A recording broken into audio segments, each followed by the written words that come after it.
Viva la Vida, com Osmar Follmeister.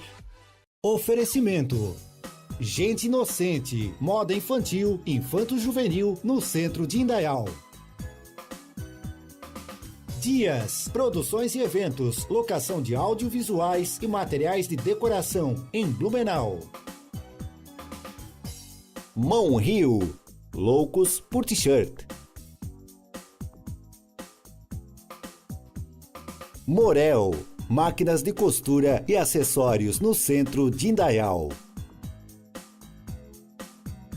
Estética Bruna Moreira, bairro Nações, Indaial.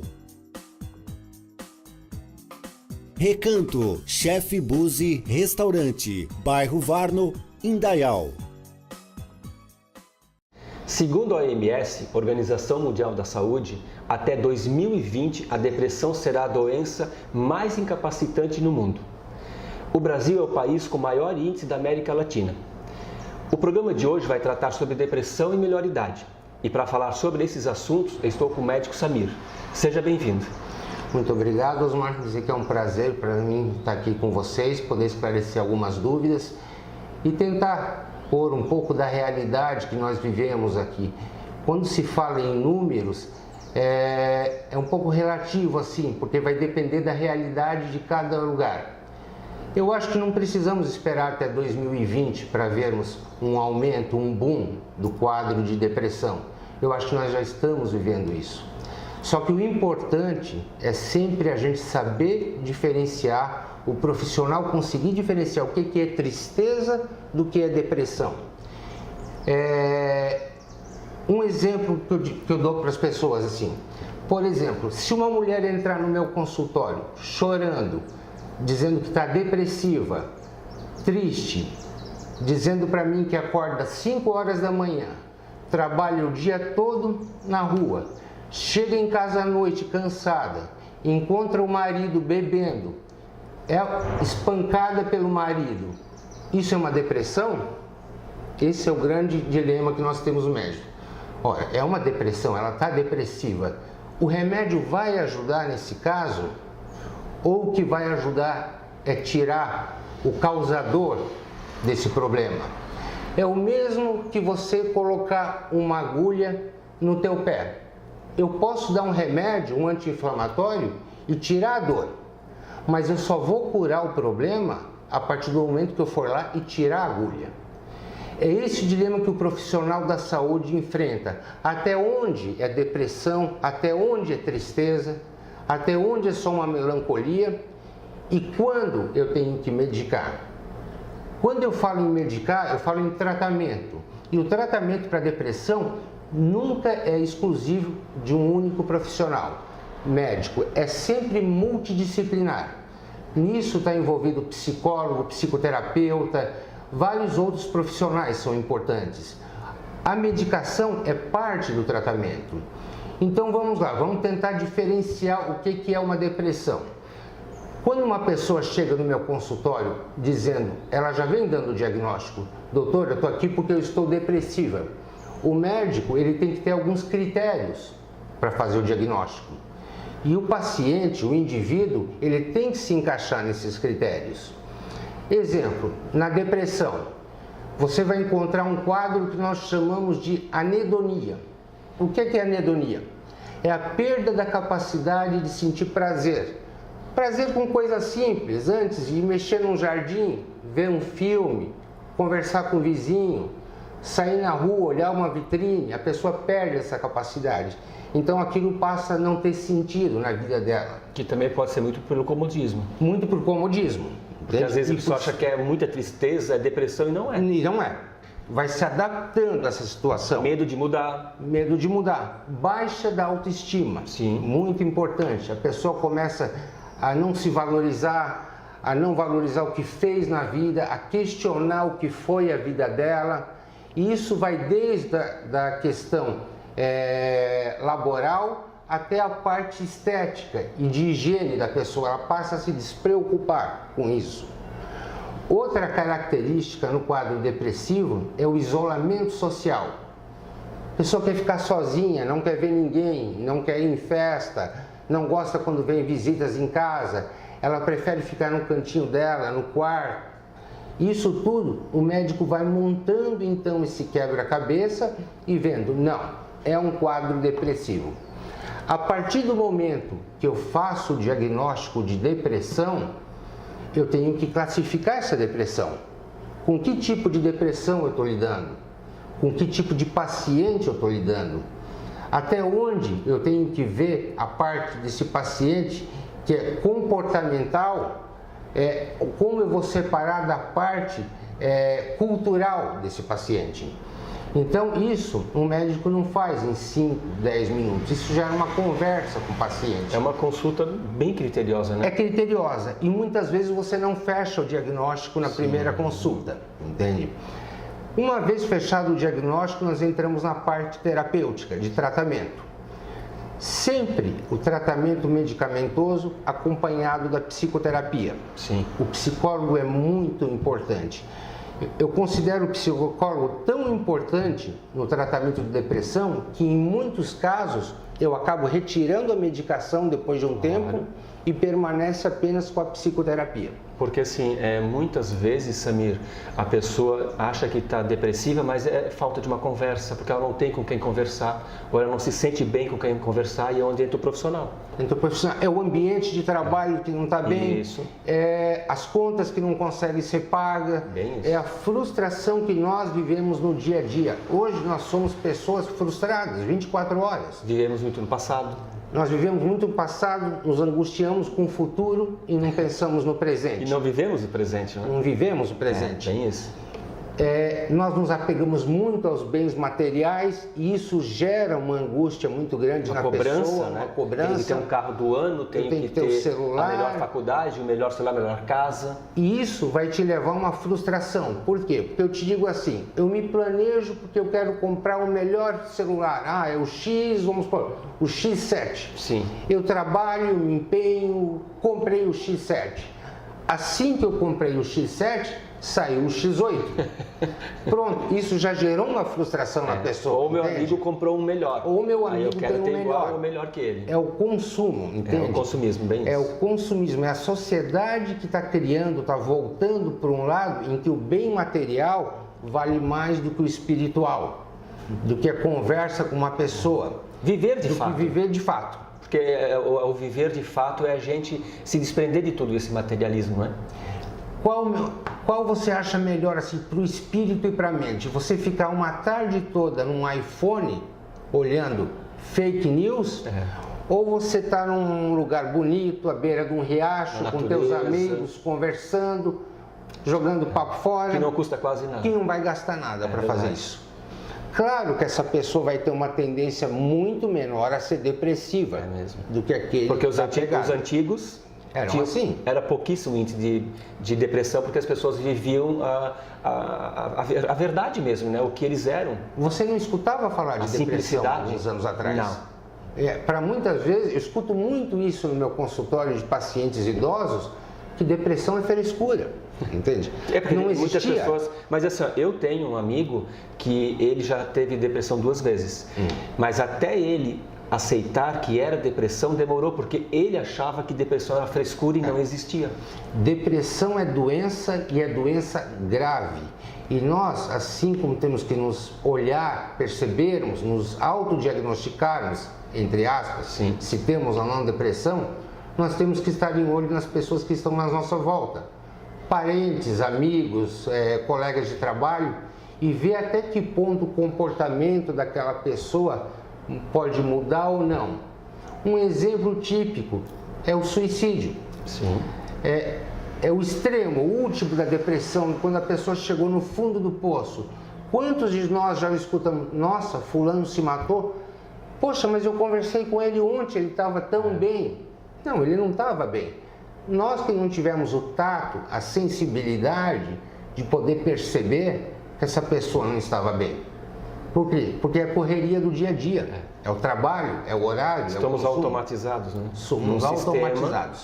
Ô Samir, existe muito a vergonha de dizer eu tenho depressão? Isso, é um aqui tabu. No consultório você vê muito isso? É um grande tabu, assim, ó. Tanto em admitir que tem a depressão, como em tomar a medicação. Tanto é que muitos pacientes mandam outras pessoas comprar para ele. Exatamente. Eles têm vergonha de ir na farmácia com a receita. Porque mostra fraqueza, de repente. Eles Mostra acham, né, fraqueza. que não mostra, mas as pessoas acham, né? Principalmente no homem. nós É vemos verdade, isso. porque tem que ser Principalmente forte, no né? homem. Que o homem não chora, o homem não pode ficar triste. E isso você vai trabalhando com o teu paciente, mostrando para ele que você está diante de uma doença. Depressão é o mesmo que uma pneumonia, que um problema cardíaco, que uma insuficiência cardíaca. É uma doença que tem que ser tratada. No nosso cérebro existem algumas substâncias que são uns hormônios. Vou dar um exemplo para vocês, que é a serotonina. Sim. Muitas pessoas têm deficiência dessa serotonina. E a baixa da serotonina provoca um quadro depressivo, Que ela é o hormônio da felicidade, que do é o bem-estar. hormônio da felicidade, do bem-estar, do prazer. Nesses casos, a depressão não está relacionada com o meio externo, está relacionada com uma predisposição genética que a pessoa tem para isso. Essa era uma das minhas perguntas, se é genético. Nós temos assim em medicina, nós usamos um termo assim que diz: o ser humano é produto do meio em que vive. Se você vive num meio alegre, feliz, você vai ser uma pessoa alegre e feliz. Se você está num ambiente de estresse, de brigas, você vai ser uma pessoa estressada. São as consequências da vida que a pessoa leva. São as consequências. Mas, por outro lado, a gente tem que cuidar muito com essa frase, porque existe isso, a predisposição genética Exatamente. na produção de certas substâncias. E não só a serotonina. Existem algumas outras alterações no nosso organismo que podem simular um quadro depressivo. Um exemplo, problemas de tireoide.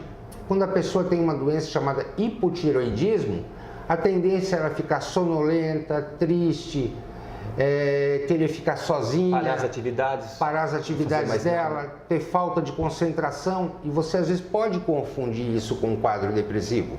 E na verdade você está com uma deficiência hormonal. A falta de vitamina B12 também é.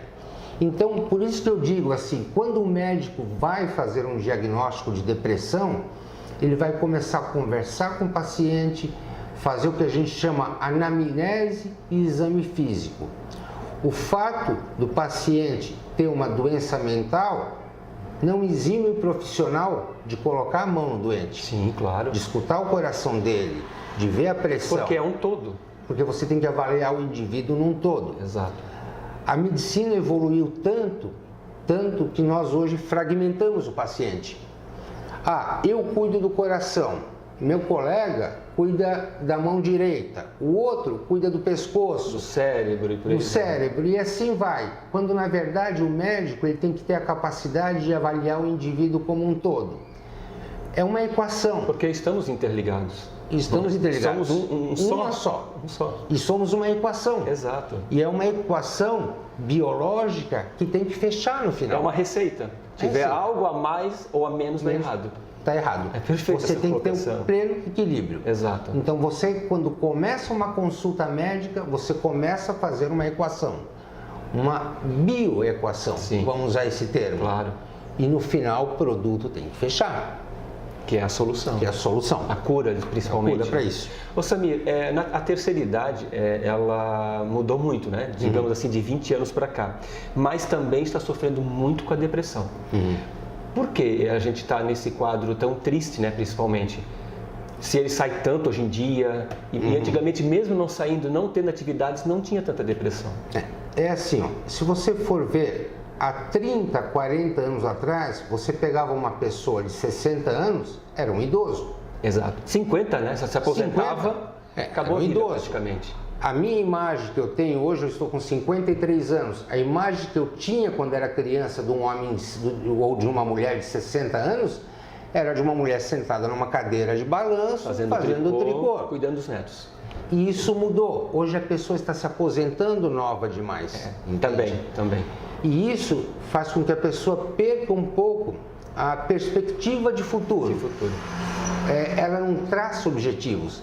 E o ser humano, a partir do momento que ele deixa de traçar objetivos na vida dele, a partir do momento que ele não tem metas para cumprir, ele se torna um nada. Porque Você tem não tem razão. Tem um equívoco, porque a pessoa se aposentou daquele emprego. Porque ela cumpriu a meta dela, a jornada, mas ela pode continuar estudando e evoluindo até os últimos dias. Isso, e isso levando em conta outros fatores também. Por exemplo, tem um outro fator que vai contribuindo, que vem antes da aposentadoria, que é muito comum na mulher, que a gente chama a síndrome do ninho vazio. Também, A filha casa, o filho vai embora, depois de alguns anos a pessoa se aposenta. E ficam viúvas, ficou viúva. As pessoas confundem muito o envelhecimento com doença. Envelhecer não é ficar doente. Essa é outra fase. Não é doença. Essa outra fase da vida. É uma outra fase da vida. Pode praticar esporte, pode tudo. Você pode qualquer coisa, desde que, claro, dentro do bom senso e das limitações. Dos limites da pessoa. Agora, assim, o que eu vejo na terceira idade, e isso gera muita polêmica, e eu já fui vaiado por isso algumas vezes, na minha opinião, é do tratamento que se dá ao idoso hoje. Hoje, nós estamos infantilizando o idoso. O que eu quero dizer com isso? Ai, que bonitinho, ó tua receitinha. Tratando como incapacitado. Toma teu remedinho, entende? Quando você está diante de uma pessoa que ela merece ser reverenciada. Isso é a cultura ocidental. Se você for comparar com a cultura oriental, o idoso é reverenciado. Claro. A opinião do idoso sobressai a qualquer outra opinião. De vida, ele tem muito mais experiência. Certeza. E nós temos a tendência aqui a incapacitar o idoso. Tá? E assim, melhor idade? Não, eu não acho que seja a melhor idade. É uma idade que nós vamos ter que passar. E temos que passar com dignidade, com conforto. Isso mesmo. E com saúde. Mas a melhor idade, gente, para mim, melhor idade é aos 20, aos 30, aos 40 anos. É a plenitude, não é? Então, esse termo que foi usado me parece, assim, uma maneira de consolo. Eu não gosto de usar esse termo. É para maquiar, na verdade. Para maquiar. É para maquiar. Eu vou para a melhor idade. Quem de vocês está pensando assim, nossa, não vejo a hora de chegar nos meus 85 anos? Ninguém. Ninguém. Nós não queremos envelhecer. Tem uma famosa que era uma deusa, né? Agora ela estava apenas com 55 e ela falou isso. Ela disse, melhor idade, ela disse, da onde? Que a gente perde tudo, a beleza, a saúde, onde que isso é melhor idade? Ela disse, melhor idade é exatamente isso aí, ter 20 anos. E eu digo para você assim, que eu falei isso num congresso uma vez de geriatria e fui vaiado. E eu achei uma certa hipocrisia de todo hipocrisia, mundo. Claro que hipocrisia. Muita gente que está me escutando agora não vai gostar do que eu estou dizendo. Mas eu repito, quando eu digo que não é a melhor idade, eu não estou dizendo que é a pior idade. É a idade que todos nós vamos ter que passar. E de muitas limitações. E de muitas limitações. Vão aparecer problemas com o tempo, vão aparecer limitações em todas as fases da nossa vida. Por exemplo, hoje eu não posso fazer, aos meus 53 anos, o que um rapaz de 25 anos faz. É verdade. Eu não tenho a agilidade dele. Eu não tenho o físico dele. Isso não quer dizer que eu seja um doente. Não. Eu estou numa outra fase Cada um de nos vida. seus limites. Cada um na sua fase e nos seus limites. Então, o que é importante para nós, no idoso? Sempre dignidade, acima de tudo. Respeito, conforto, segurança, que o nosso país hoje em dia, infelizmente, não está conseguindo dar. Uma saúde decente, que também não temos, uma saúde decente, valorização. Mostrar para ele que ele é útil ainda na sociedade, que ele é útil no âmbito familiar. Um grande exemplo que eu gosto de dar. Você vai num almoço de domingo, então sentam todos na mesa. Daí tem o velhinho, está com 85 anos. Os filhos, os genros, os netos, tudo na mesa e todos falando de negócio, falando da empresa, que comprou um aparelho novo, comprou uma máquina nova. Daí o velho, que muitas vezes foi o fundador dessa empresa, pergunta, que máquina é essa? Um filho, não pai, isso o senhor não precisa saber, isso o senhor não vai entender. Entende. Isolou ele, entende? Ou daquela senhora que depois de um almoço de domingo, levanta e ajuda a tirar os pratos da mesa e quer lavar uma loucinha E todo mundo começa, não, a senhora não, senta, por favor. Já fez a sua parte. Já fez a tua parte, deixa que isso é com a gente. Não, é valorizar. Anula a pessoa. Anula. Você deixou a pessoa um objeto. Exatamente. Então, ela deixou de ser um ser humano. Então, aquele pratinho que ela consegue juntar na mesa, aquela explicação que você dá para um idoso do aparelho, da máquina, tudo isso faz com que você valorize a pessoa. Posso te dizer, durante uma consulta, o idoso sempre vem acompanhado de alguém, de um filho, de um familiar, de um acompanhante. Quando eu estiver durante a consulta, eu tenho que me dirigir ao idoso. Claro, eu tenho que respeitar as limitações mentais que ele pode ter. Cada caso é um caso. Mas eu tenho que explicar, é para ele a doença. Imagine assim o caso, você tem uma pessoa que da parte cognitiva que eu digo de raciocínio, ela esteja bem, é uma pessoa instruída e durante a consulta eu fico olhando para o acompanhante, explicando para ele. Ignora como se ela não estivesse ali. E entrego a receita para ele. Que médico eu estou sendo? Verdade. Entende? Está ignorando, né? Eu estou ignorando a pessoa. Eu tirei o valor. Eu tirei a cidadania da pessoa. Sim, claro. Eu tirei a dignidade. Tratando como criança. Tratando ela como uma criança. Que não é. Eu infantilizei um idoso. Sim. Nós não fazemos isso por mal, mas fazemos. É automático, né? É automático. Na verdade, às vezes é ter cuidados, né? E é um cuidado errado. Resumindo, Samir, o importante é um diagnóstico correto. Procurar um médico da sua confiança. O importante é não só em depressão, em qualquer doença, o diagnóstico correto. Então, o que eu gosto de frisar muito assim para as pessoas, cuidem quando vocês dizem assim para um amigo de vocês, você está depressivo, porque às vezes vocês estão incutindo isso na cabeça dele. Plantando uma sementinha negativa. Plantando uma semente negativa, e isso vai induzir a pessoa a ter comportamentos depressivos, quando na verdade ela não é. O médico vai se encarregar disso, sempre respeitando critérios. Existem normas, e essas normas não sou eu que crio, não é meu colega aqui do lado. Existem congressos, existem cientistas que eles traçam um objetivo. Bom, para nós diagnosticarmos depressão, nós temos que levar em considerações esses fatores. Para tratarmos a depressão, temos que levar esses fatores.